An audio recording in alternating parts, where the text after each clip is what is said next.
All right, so we're diving back in with more of your picks, and wow, you guys sent in some interesting stuff. Looks like we've got excerpts from Finding a Career You Can Love this time around, all about those big career decisions, right? And let's be real, it's not always easy to see past those typical jobs, the fast food, the retail, you know the drill. But we're here to dig a little deeper and uncover some paths you might not have even considered, paths with some serious potential. Yeah, and you know what really hit me reading through this whole idea that people often settle, maybe without even realizing it, for jobs that just don't pay that well or offer much fulfillment. And the reason, they just aren't aware of what else is out there, all the possibilities they might be missing. So yeah, let's lift the curtain a bit, shall we? I'm with you. Right off the bat, this book doesn't hold back, basically saying that this whole love every job you have thing, it's kind of BS, maybe a little harsh, but the point is, you don't have to be head over heels in love with a job to find one that pays well, right? Right, and the book really goes after those so-called easy jobs.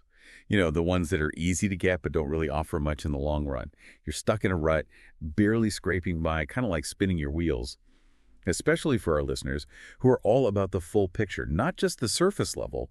This is crucial.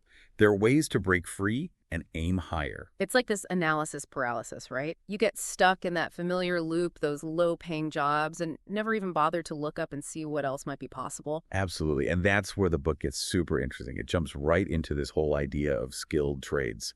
Things like electrician, plumber, lineman, stuff you might not immediately think of as a top career choice.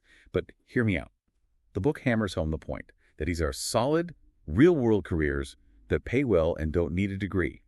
And get this, it talks about making $75,000 to $100,000 within 2 years. Now that's something to think about. Okay, so let's get down to brass tacks.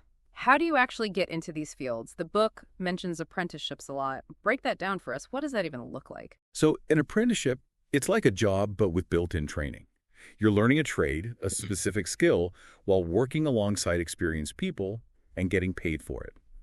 You start as an apprentice, work your way up to journeyman, and eventually you can become a master in your field. Each step means more skills, more experience, and of course, more money. It's learning by doing, with a clear path to a solid career.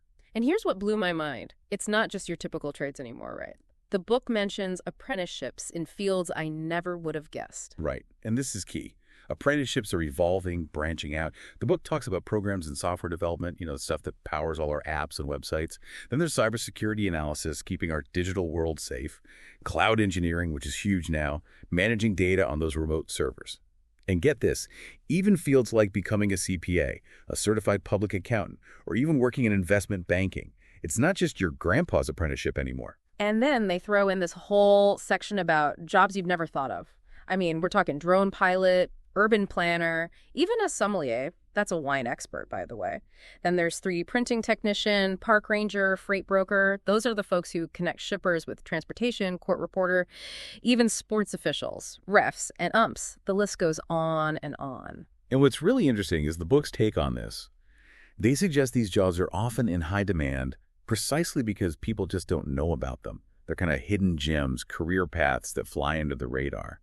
So for you listening, it begs the question, what skills do you have, or even just enjoy learning, that might fit into one of these less known but high-demand fields?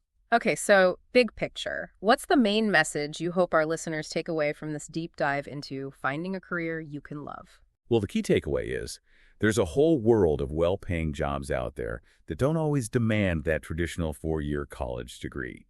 Whether you're looking at those skilled trades or these new age apprenticeships in unexpected industries, these are paths to real financial stability and rewarding work, even if you're not totally passionately in love with the job itself from day one. Exactly. The book makes a really strong case that focusing on a job that pays well, even if it's not your ultimate dream job, can make a huge difference in your life. It gives you that solid financial footing, that security to pursue other passions down the line. And that brings us to our final thought for you today. Think about those skills you actually enjoy learning, even if they seem a little offbeat or unconventional. Could an apprenticeship be your secret weapon, that unexpected pathway to a career you hadn't even imagined?